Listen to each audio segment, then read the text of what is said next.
मन में थी अहिंसा की लगन, तन पे लंगोटी, लाखों में घूमता था लिए सत्य की सोटी। वैसे तो देखने में थी हस्ती तेरी छोटी, लेकिन तुझे झुकती थी हिमालय की भी चोटी। सूट बूट वाले अंग्रेज कभी बापू की धोती और लंगोटी का भेद समझ ही नहीं पाए। British prime minister Winston Churchill ने बापू की हंसी उड़ाते हुए उन्हें द नेकेड सेंट कहा था, नंगा फकीर। एक जमाने में कोट और हैट पहनने वाले बापू कैसे एक धोती में सिमट के रह गए जानते हैं? हुआ यूं कि एक बार गांधी जी एक नदी के किनारे खड़े हुए थे। नदी के पुल से एक ट्रेन गुजर रही थी।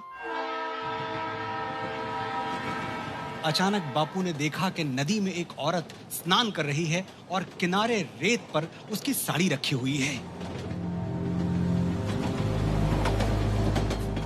औरत ट्रेन के गुजर जाने का इंतजार कर रही थी ताकि वो पानी से बाहर आए और अपनी साड़ी पहने। बापू समझ गए कि उसके पास दूसरी साड़ी है ही नहीं।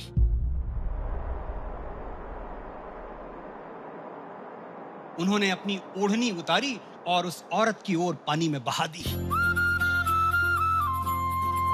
औरत बापू की ओढ़नी पहन के पानी से बाहर आई और भरी हुई आंखों से उसने बापू का आभार व्यक्त किया।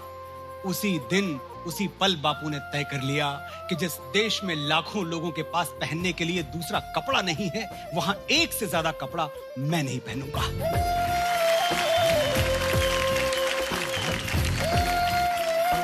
बापू अपनी खुशी से सिर्फ एक लंगोटी में सिमट के रह गए और उनपे हंसने वाले चर्चिल वो कहां जानते थे कि उन्हीं के ब्रिटेन में, उन्हीं के पार्लियामेंट स्क्वायर में, उनके सूट बूट वाले स्टैचू के बगल वो नंगा फकीर अपनी धोती पहने हुए खड़ा मिलेगा और पूरी दुनिया उसकी प्रतिमा के आगे सर झुका रही होगी।